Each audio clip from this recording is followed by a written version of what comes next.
pro. They're really, yeah, there they are, okay.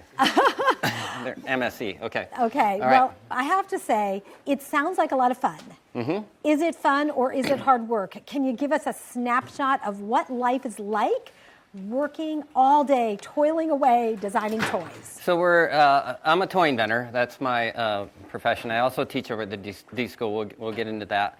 But it's a lot of effort, let's put it that way, but it's what we call fit. If you find something you really like doing, you're going to keep doing it. So it's a lot of effort, but it feels creatively satisfying. So you enjoy doing it versus fun might be like, oh, it's fun to go to the beach, right? I have no problem with that.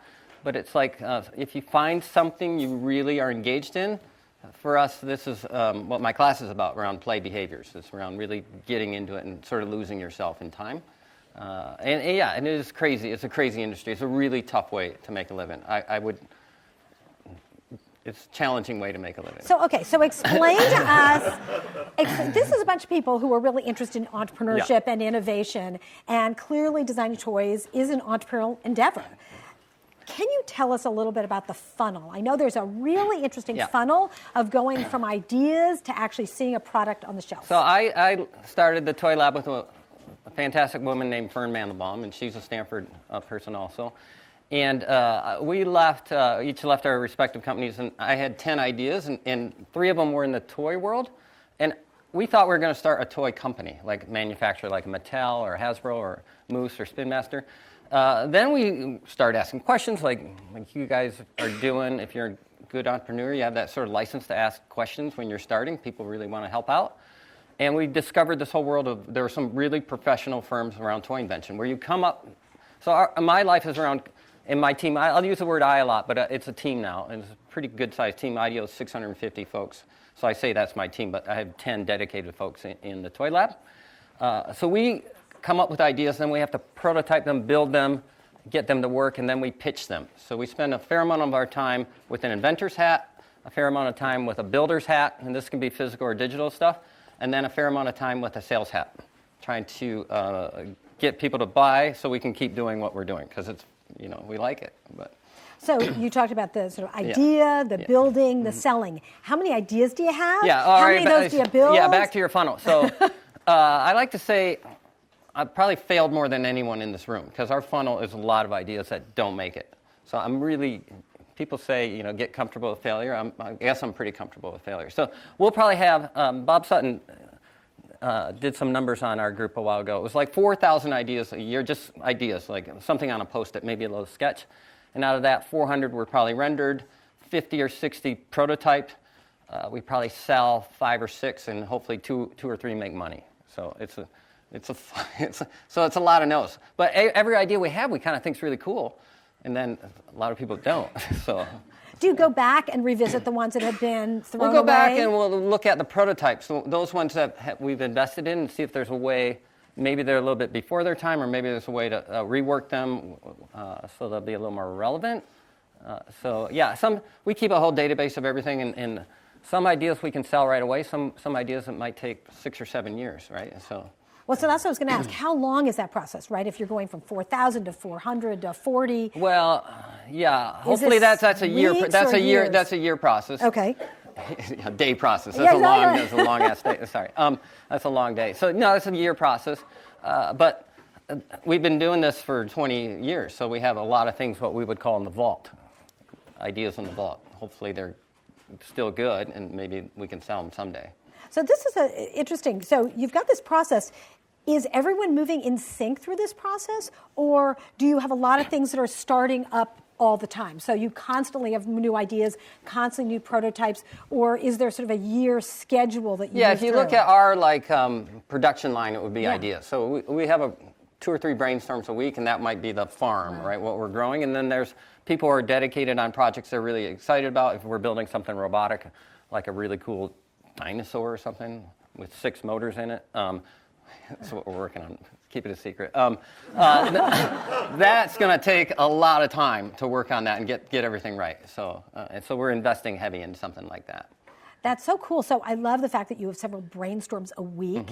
As someone who loves brainstorming, that just sounds wonderful. How do you actually frame each of those brainstorms? Do you come in and just say, hey, what ideas do you have? Or do you go, we're looking at a dinosaur toy, or we're looking at a car toy? Yeah, if you've taken a D-School class or you're involved in design methodology or Tina's class, you'll quickly understand what are the insights. Something has to be around insights. So we spend a lot of time going into kids' homes, talking to moms and dads, and interviewing and observing, being kind of what Tom Kelly calls the modern-day anthropologist, sort of seeing what's happening, seeing behaviors. If you can take a behavior and put that into something, then it's going to resonate, which is really cool. Can I show you a toy to show exactly. some behavior? So sure. This is I brought some toys, guys. This is a everyone might know or might not know the property Dusty, which is a Pixar property. Dusty is a plane. It's kind of like the Cars property, but he's afraid of heights. So he's basically an RC car for 3-year-olds. So he doesn't really fly. So he goes on the ground. And a 3-year-old, if you give them a remote control, they don't know what they're doing. They're just, right? So, but how does a 3-year-old pretend they're flying? Can you guys act it out? Can everyone act it out together? Yeah. So we took that behavior, and then we give him these little wings, and then when he tilts this way, he goes that way, and then he tilts this way, and it goes that way. I got a big wingspan. A little 3-year-old behind it is pretty cute. So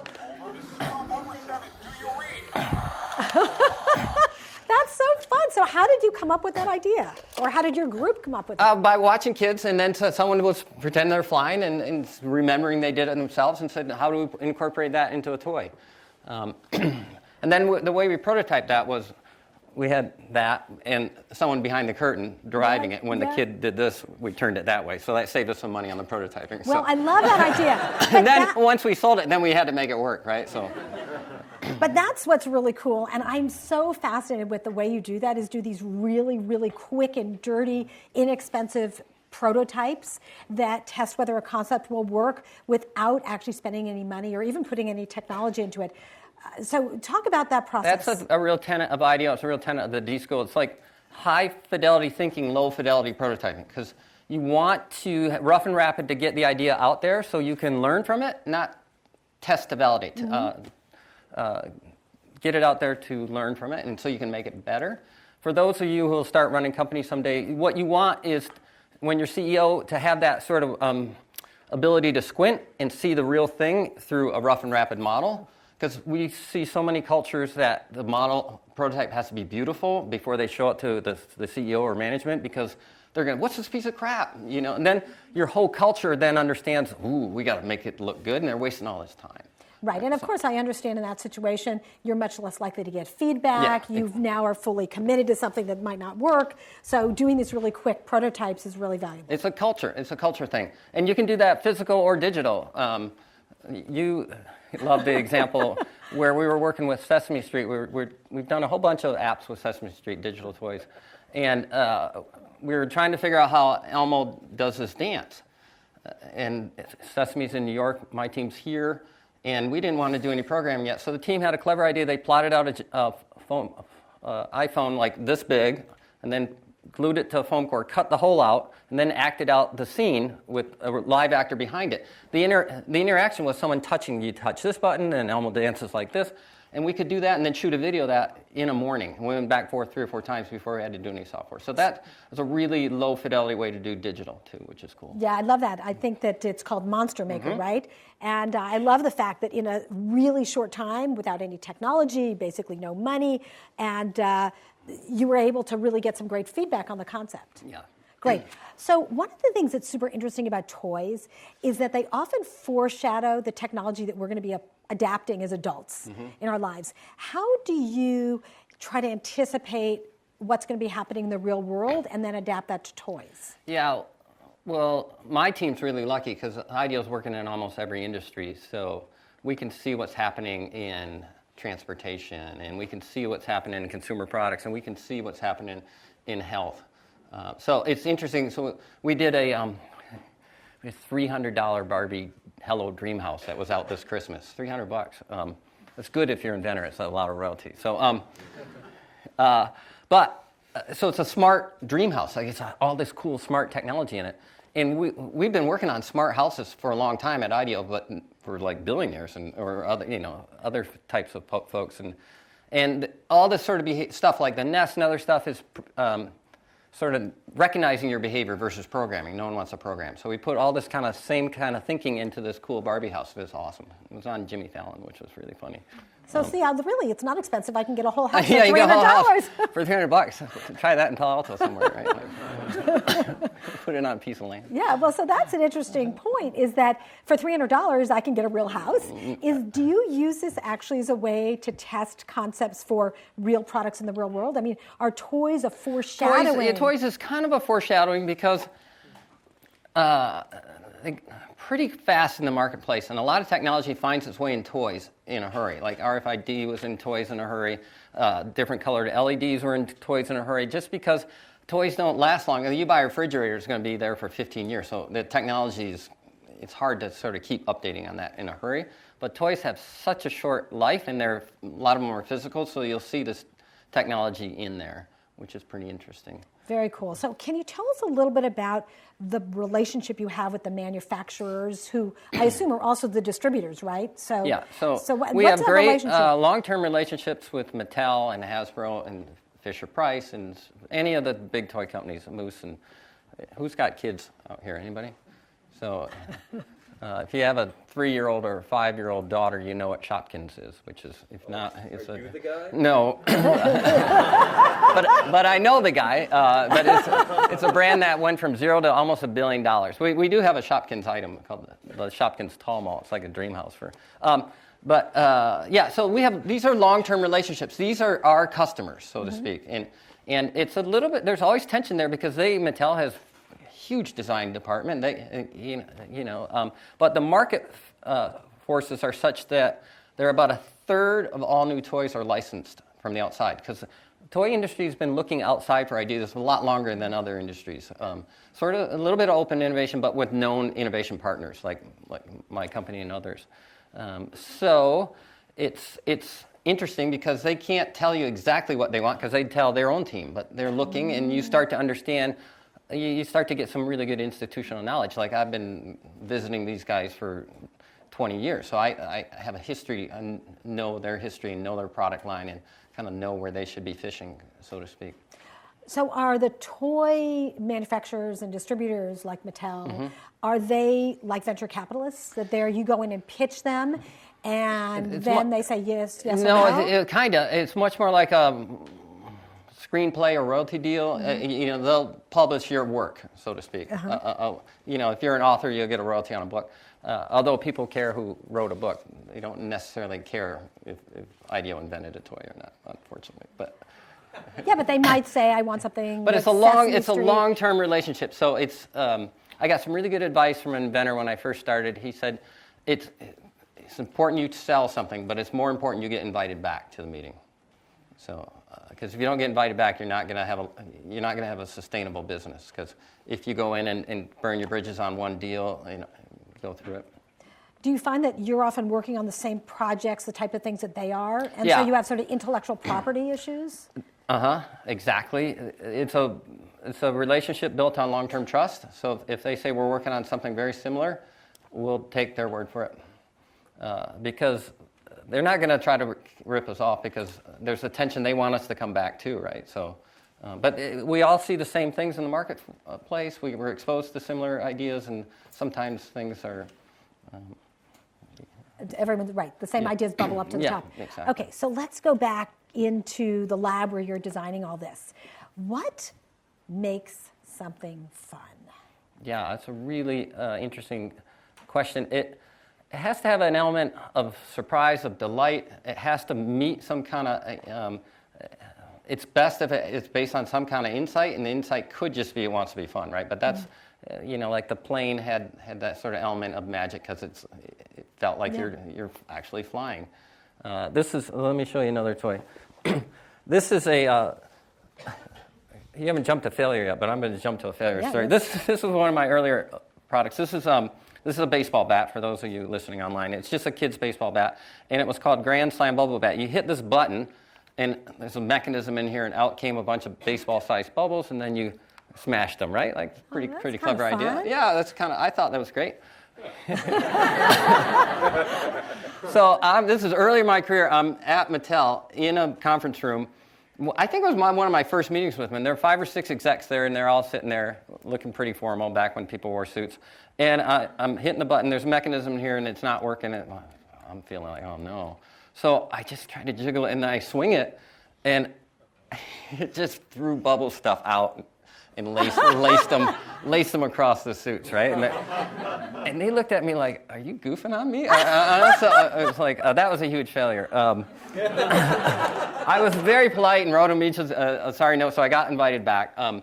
I went back and fixed it, and then we sold it to another company, and it came out and had a really cool commercial. It was doing really well. And then there's, I think it's Roger, I forget his name, but it was a lawyer who once a year put out the 10 most dangerous toys. Oh, no. And the bubble bat was number 5 on the list and that killed sales on the bubble bat. So that product failed twice. When you design something and you pitch it, have there been any that have been picked up that you have been totally surprised by their success? I mean, you were sort of surprised that people didn't love it instantly, but... You never know till the scorecard's out when it's in the marketplace. Like some people may love it and it's got a ton of tooling and advertising, and then it still doesn't do well, right? So that's always surprising. Or it's like, wow, this did like 5 times better than we thought it did, which is great. But I used to it's such a roller coaster. I used to really go up and down on that. Now I think because I'm older, I'm just a little more steady. Do you think that market timing plays a big role in kids' toys? I mean, it certainly does with, consumer electronics. It has to be the right time. How does timing fit? Well, timing definitely fits, because if you're in this industry, it's fourth quarter, and everything, it's like 70% of your sales are fourth quarter. So if you're missing Christmas, you're missing out, right? Okay, so that's timing in the year. Timing in the year. Timing otherwise is like, if you're right now, skill and action, low-cost games. Has anyone seen Pie Face? Anyone played Pie Face? It's a crazy game, but it's $20 and it smacks a pie at you. And it actually was out in the 60s, and then someone brought it back. But there's a sort of a trend around getting family away from screen time and playing a fun game like this. So there are all sorts of these things out now. And if you're chasing those kind of ideas now, it's too late, because you got to be thinking what's 2 years out, 3 years out.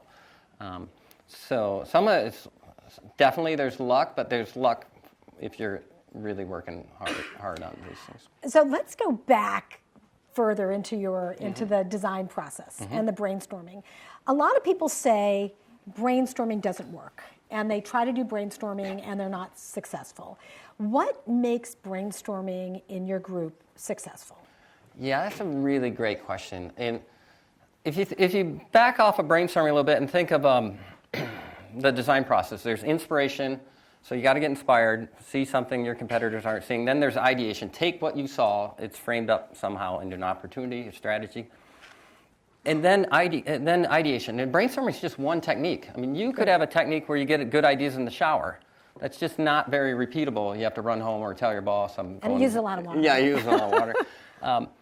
But for us, brainstorming is a really great tool that we know how to use. So I think it gets a bad rap because people who just read the rules and try it once don't actually know how to do it. It's like, I think it's Sutton's, or maybe it's your analogy around if you put 4 people in a room and they know how to play musical instruments, they can jam pretty well. But if you put 4 people who don't know how to play, it's not going to sound very good at all, right? So if you are practiced at brainstorming, you understand it, you're going to get better at it. It's a muscle. If you think about ideation too, is divergent thinking. How wide can you go versus converging?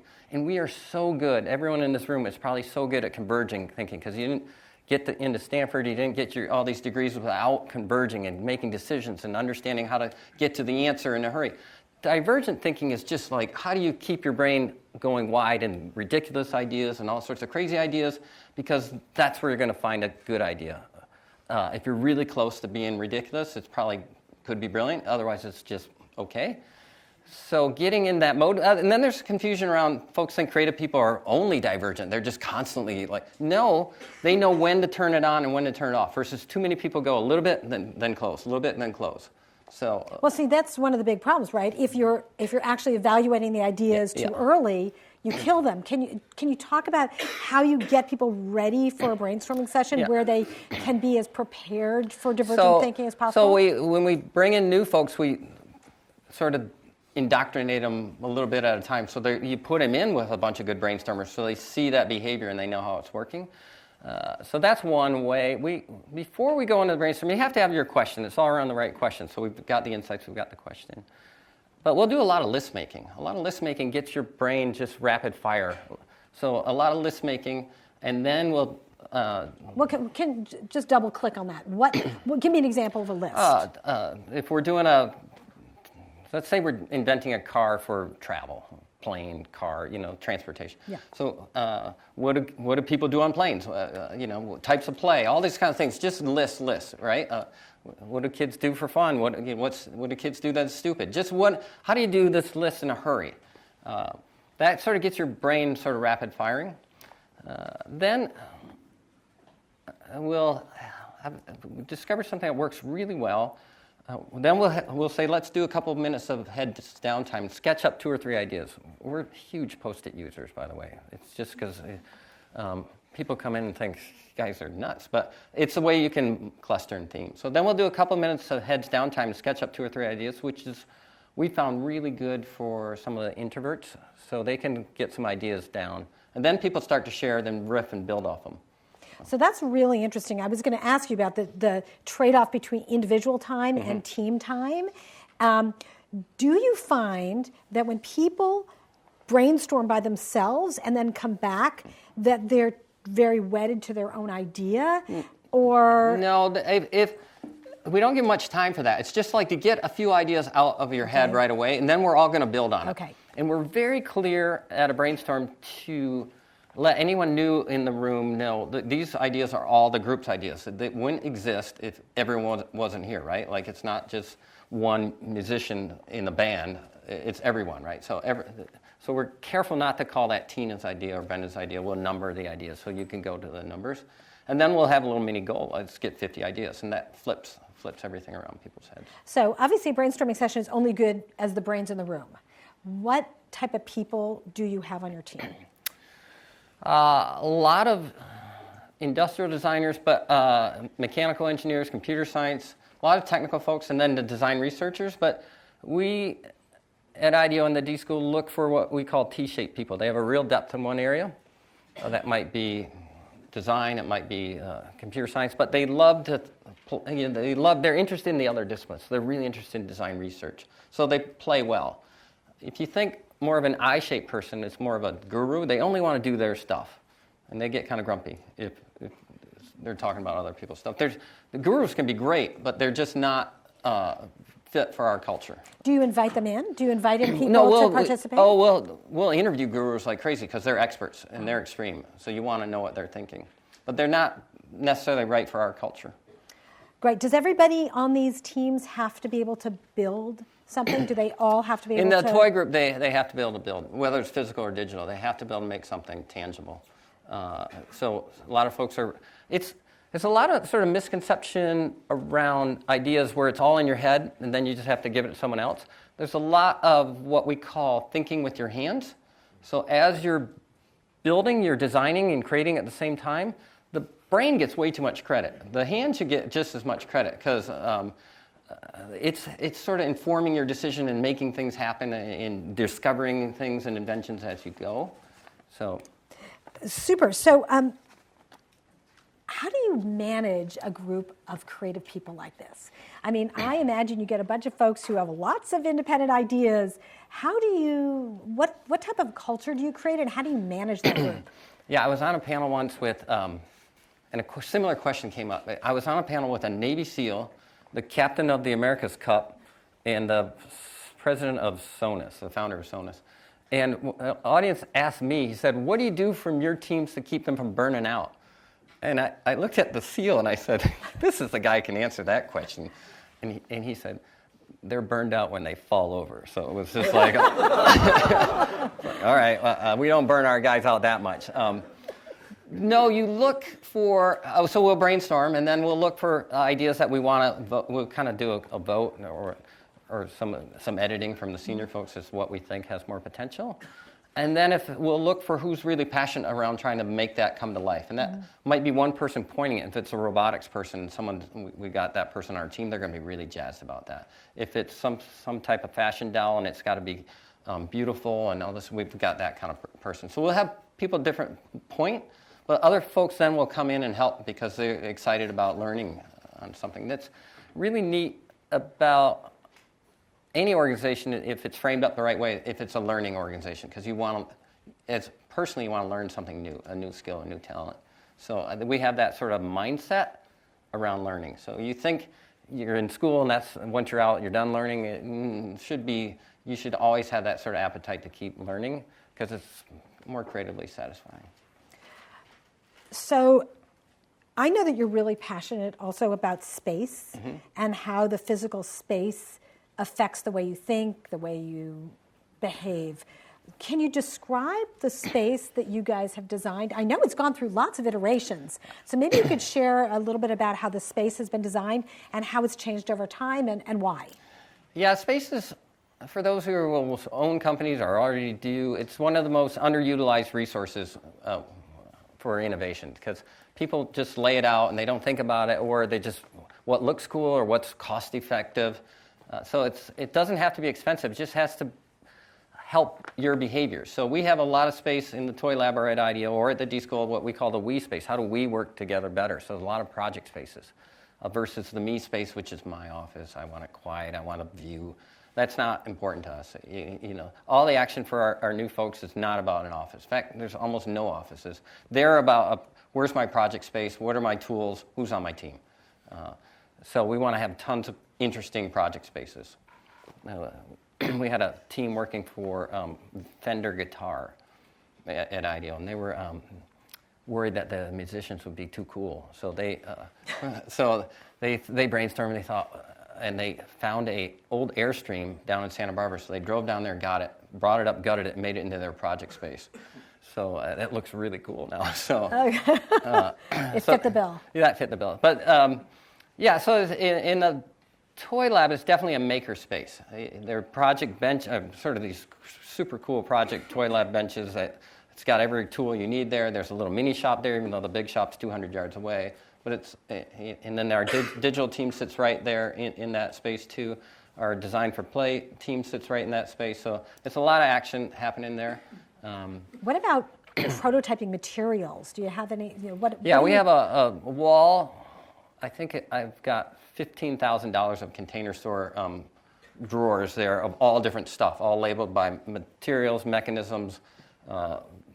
We have this. Because we're working on a lot of Barbie. There's super good Barbies, there's good Barbies, there's distressed Barbies, and there's Barbie parts. So, well, I'll tell you, and when it's I was not a her kid, mental stage. That's so funny because when I was a kid, my uncle worked in a toy store, and he used to bring us bags of Barbie heads. No, that's scary. I could loan them to you. But so you have all these parts. Do you use them for inspiration? Oh, and we use them for tinkering. So you have stuff, so you can grab something and make one of those low fidelity rough and rapid models. So you don't want to be wasting a lot of time going out and finding stuff when you kind of can collect it. So I know you're teaching a class here that you've taught for many years on play to innovation. Maybe you can tell us a little bit about how you teach this, and I don't know, maybe some folks in the room will get inspired to try some of these ideas. Yeah, so thank you. It's in the spring.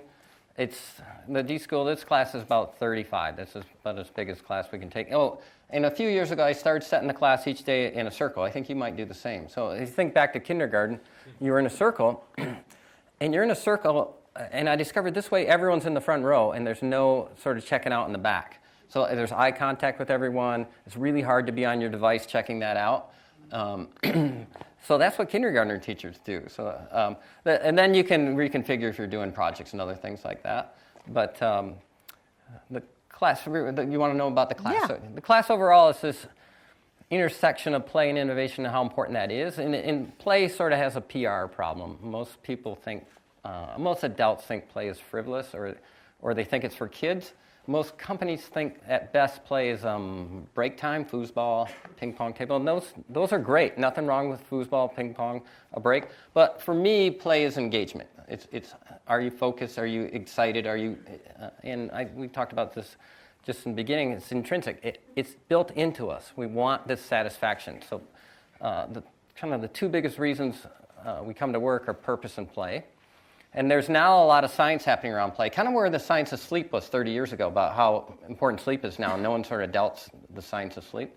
So the science of play, now I'm not a science, but Dr. Stuart Brown, who's a leader in this area, he helps teach the class and has been studying play from the science point of view his whole life. And then different behaviors. So we use a lot of role-playing, and when we're interviewing people or pretending we're something, a lot of role-playing. We use a lot of exploratory play for ideation, and then we use a lot of constructive play when we're prototyping. So those behaviors are enjoyable for us, so we want to keep doing it.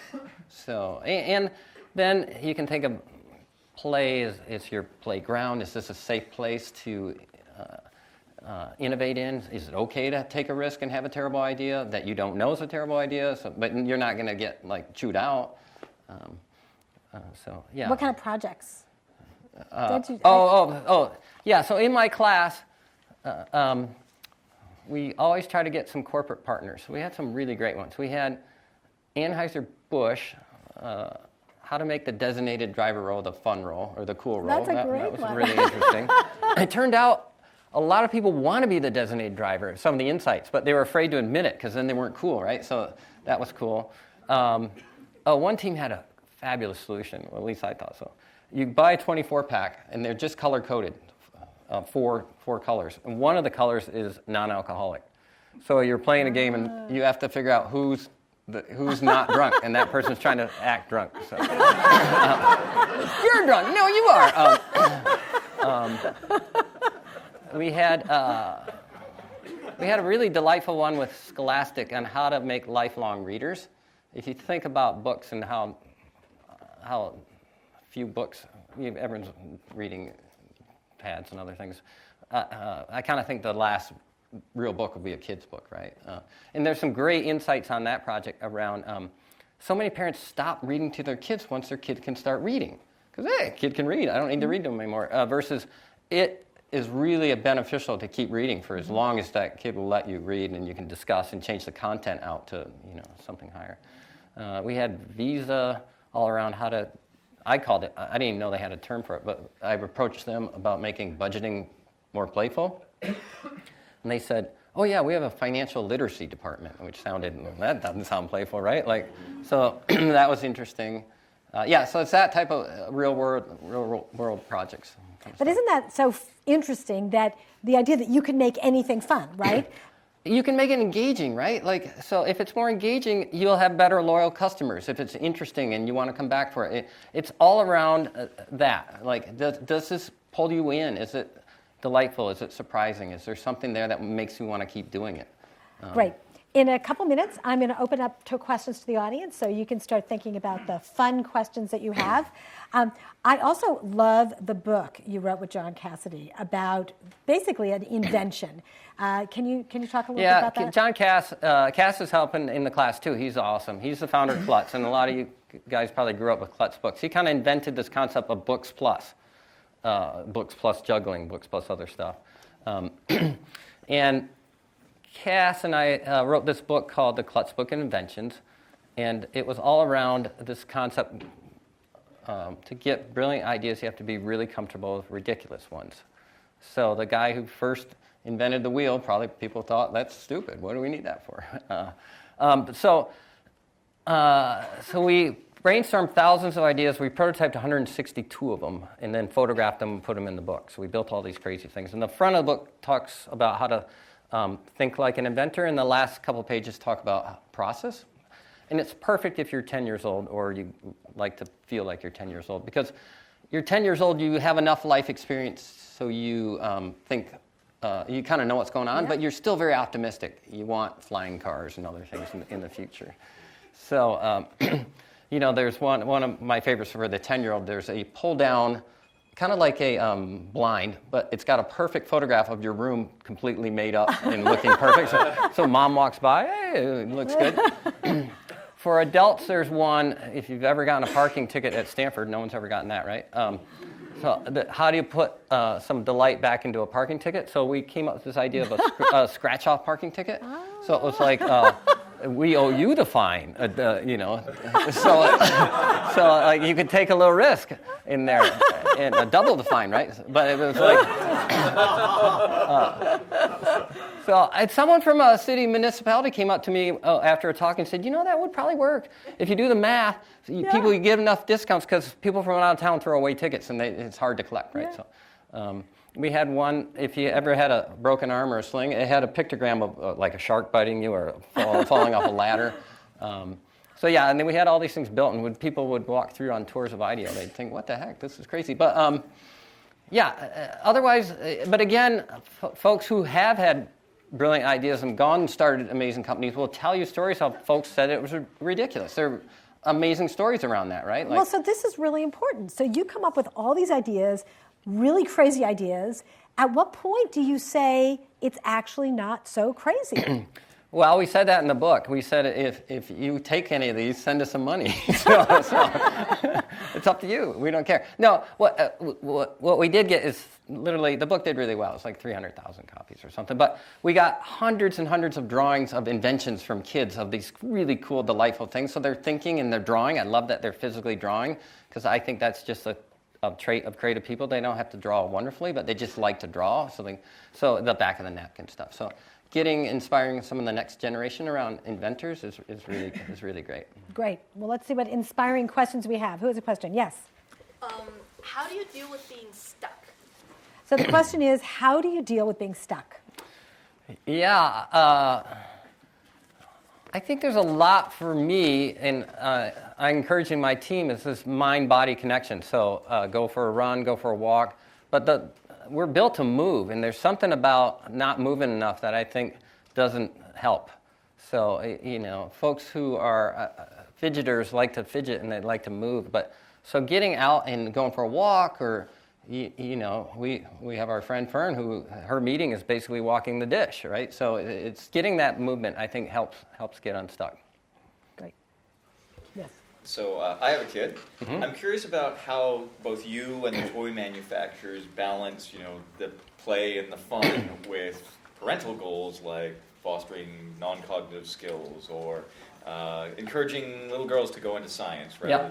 So I love when people buy toys, trust me, and I'll argue a toy is a tool, but I will coach any parent to go get a giant refrigerator box and play and spend time with your kid, be with your kid, and do stuff you enjoy. They'll sense your enjoyment and get that passion and figure out, that's neat. I want to do something like that. Whether it's that exact thing, but they'll sense what you like. Versus trying to give them all these different things, like I got to put them in everything.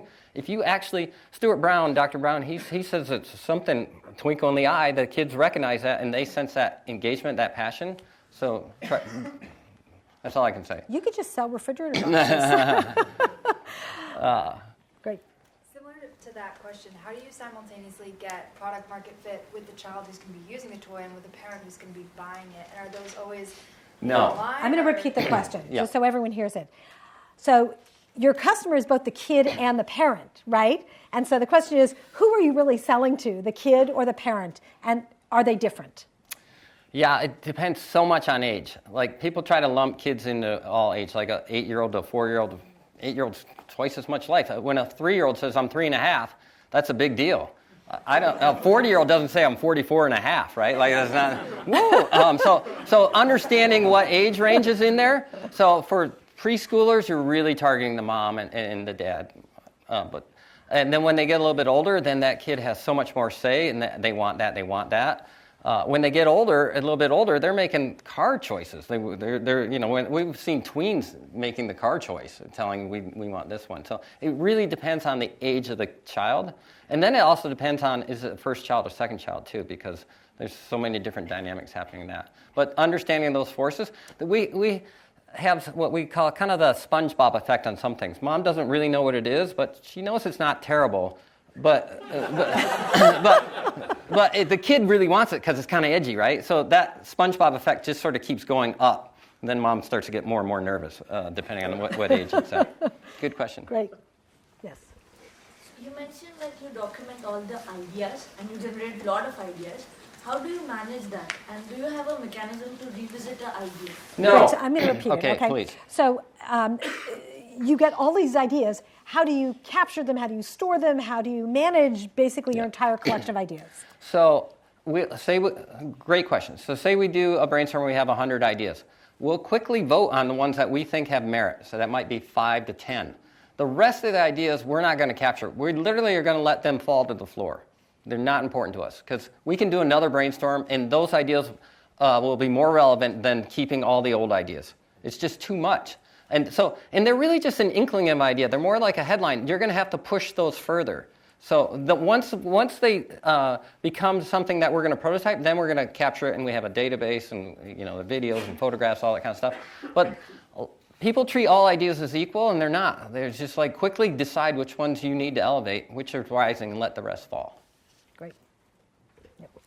In addition to just observing children, as you mentioned, what ways do you kind of get in the mindset of young children, or kind of what they're interested in and what they would like to do? Yeah, it's interesting. Yeah, you want to repeat it? Yes, I need to for the podcast. Okay. So how do you get into the right mindset, like the kids' mindset, to get ready to design for them?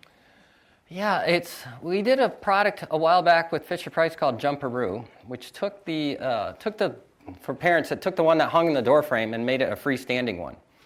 Because the door frame one was great. My son used it, but moms thought the thing was going to fall down. If you lived in a small apartment, it actually blocked a key pathway. And then this is over 10 years ago, maybe more. And YouTube was just coming online. I thought it'd be interesting to search Jumperoo. And there were something like 12,000 individual Jumperoo videos because parents were so excited to see their kid jumping up and down. So that was like, wow, we can do some insights work just by looking online, which is interesting. So, but the mindset is to constantly be kind of keep a heartbeat of seeing, and we have a database of kid testers, and which we got to keep current because kids get older and they're out of the database. So keeping current with that, keeping time in homes and relevant. We find a lot of parents think they're experts on kids, but what they are experts on their kids because they don't spend enough time. So I have a lot of folks in the Toy Lab who don't have kids, but they are experts on kids because they're spending a lot of time and they have a sense of what's happening. Great. Yes. So just wondering, because you said play is an engagement, and I think it's very encouraging to be in that kind of environment. So you get to create stuff, and I understand that's a part of IDEO's culture. However, I had, in this summer, I had a chance to teach some of the students from China, and then one challenge I face is, because I heard some of the students complain, is, okay, I enjoy this environment a lot, but when I go back, a lot of teachers might just put me down and say, hey, there's black and white. I'm just wondering, from you, how would you encourage that? So, really good question, really challenging. We see this in company cultures. We come over here and we get to do all this stuff, and then we go back there and it's not. So one is to either try to change that, and we encourage to try little experiments and do things, or get out of that. Because you can't go find somewhere else. If you're in a culture that just won't accept it and that's not a fit for you and you don't want that. For students, I think it's just sort of like, sometimes if you're the only creative person, you might shine a little bit more, but that's a really tough challenge, and I'm not sure I know how to handle that, except have them come to Stanford more often. No, I don't. Great. Back there. To your point about the mind-body connection and stuckness, have you explored, just like physical environments, ways that people could actually be physically moving in the moment to get unstuck?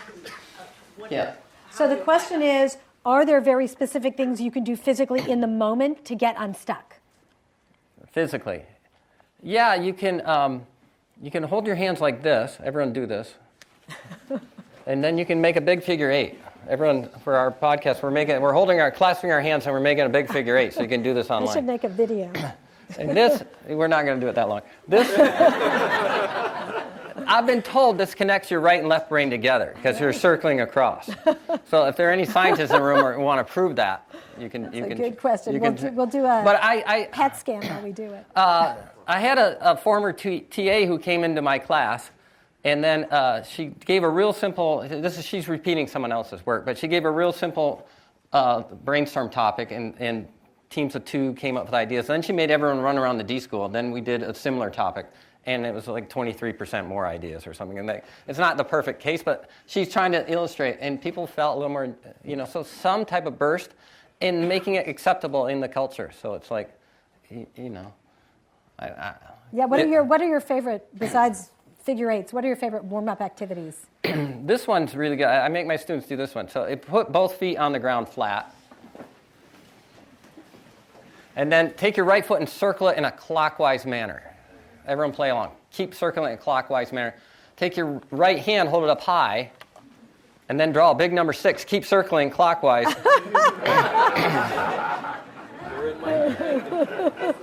This is from John Cassidy's book of immaturity. But yeah, all right, stop doing it now. But what I tell my students is, if you think you can multitask, you can't.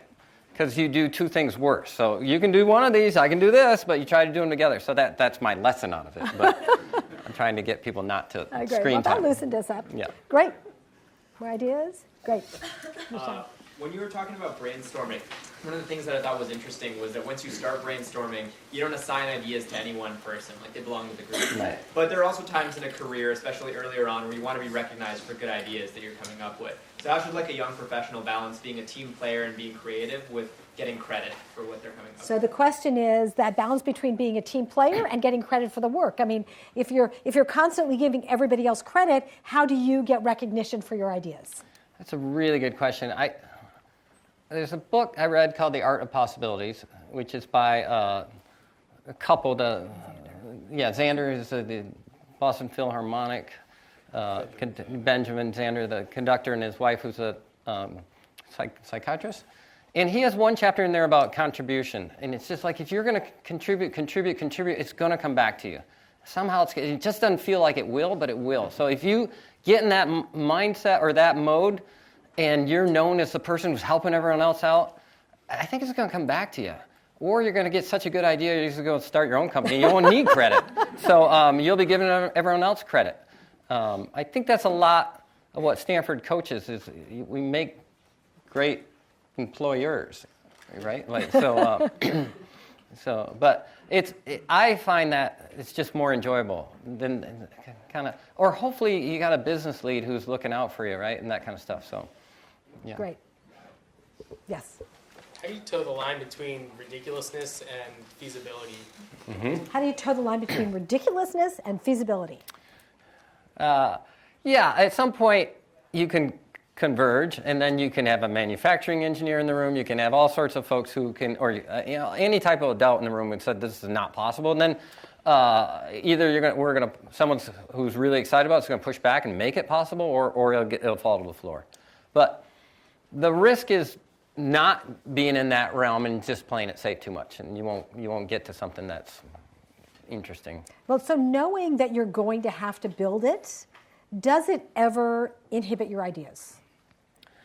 Sometimes it will, but sometimes people want the challenge because they're comfortable in building something they thought they couldn't build before, and they want that feeling again. So it seeks them out to ask some other help, some other expert. So sometimes. If it's too much, like this is going to be a transporter, we can't build that yet. But yeah, it's challenging. It's a really good question. Like, where do we put our resources? Because everything we're working on, we haven't sold. We have no guarantees. So are we going to invest heavy into this, or are we going to pull back? Cool. Yes. You mentioned the short lifespan of toys in general, which probably translates to a lot of toys ending up in landfills or being thrown away once they've been played with for a year or two. How do you think about sort of the waste you're creating potentially, and do you ever think about trying to design for longer lifespans? I mean, same applies for sort of gadgets for adults. I think this is a big issue. So the question is, okay, these toys have a really short lifespan and they end up in the landfills. How do you think about the responsibility of, basically adding to the piles of junk? So, really great question. And do you still have any of your favorite toys? Maybe a couple stuffed animals. Okay. Okay. So, I'm curious if any Legos have actually ever gotten thrown out. So, I had to stop asking my class, what's your favorite toy? Because I knew it was going to be Lego, so I had to go to the second one. So, I think a lot of toys actually get saved or passed down. They go fast just because the marketplace is hungry to sell something different. It's like a movie.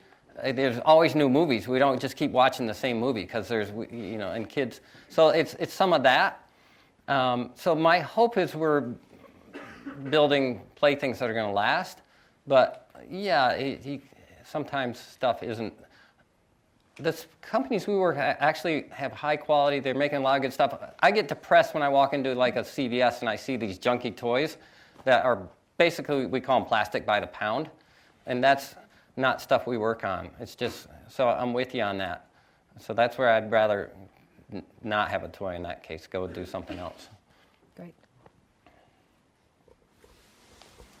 In a culture that's comfortable with failure, what do you do with people or teams that aren't performing, or is that not something that... Great. So in a culture that is comfortable with failure, how do you actually deal with teams that are not performing?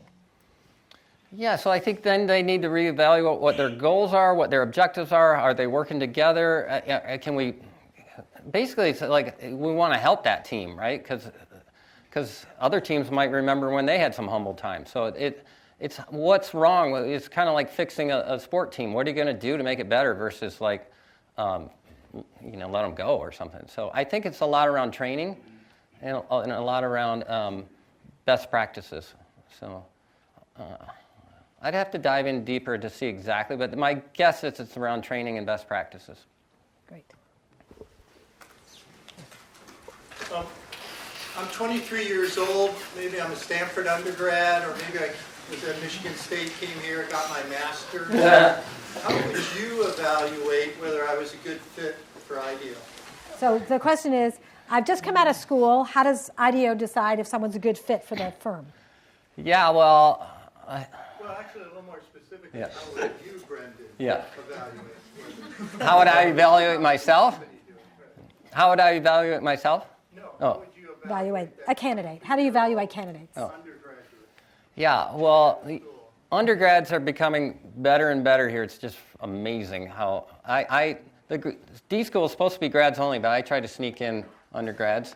Don't tell anyone if you're an undergrad. But for me, it's really hard for me to interview someone that hasn't been a student. So the student's one thing. But the other thing we do is when we have that 23-year-old come over, we'll put them with the team for a day and put them in a brainstorm and have them make something. And so then the team starts to see, is there potential here? Can we apprentice this person along? And that type of thing. So it is really an apprenticeship. When someone comes in, they get brought up to speed. Oh, yeah. Definitely. They're going to be paired with one of the more senior toy inventors, and they're going to teach them some of these techniques and show them the ropes and that kind of stuff. Great. Super. Yes? When you think of someone who isn't naturally creative, how do you foster creativity? Yeah. So who thinks you're naturally creative? Raise your hand. All right. It's something funny. Like, if I said, who thinks you're a really good driver? People, I'm the worst. I'm awesome. But there's something around creativity where we feel a little bit humble, even if we feel like we're creative, because we might lose it, if I start. So creativity for us isn't like you're born with it. We think it's a muscle. And if you're a tennis player and you keep practicing, you'll get better at it. You may not be world class, but you could get pretty good. So we think people feel they're not creative because they haven't been practicing it. And usually what happens, you're in the 4th, 5th grade, and you're pretty good at drawing, and your teacher says, you're really creative. And then you start to feel creative, and then that keeps building. So this is what's really fun at the D School. When people get there, they start to realize, I am creative. It wasn't that I wasn't, it was just blocked. So helping people realize that and giving them tools and allowing them to practice that muscle. So I'm going to build on that by asking the final question. So imagine, flashback, you're now sitting in this classroom. You're a graduate student or undergrad. What advice do you wish someone had given you when you were that age? I'd say Wow, that's a great question. I'd say get really good at your craft, at the I in your T-shape, but be interested in everything else. But figure out what you could get in the door with because you're really good at this, but be interested in else. I love when people tell us about their hobbies because their hobbies start to really say where their interests are and they're secret sort of resources for us, what people's hobbies are. So IDEO is really interested in everyone's hobby because they'll find out, oh, you're interested in that? We'll put you on that kind of project. So, but figure out what that craft is and understand it. And then if you're interested in an industry or an area, go deep on the history and sort of understand it, not just like that company you're interviewing today. Like, what's this industry's history? And, yeah. So. Well, this was incredibly inspiring. Please join me in thanking Brendan. Thank you, guys.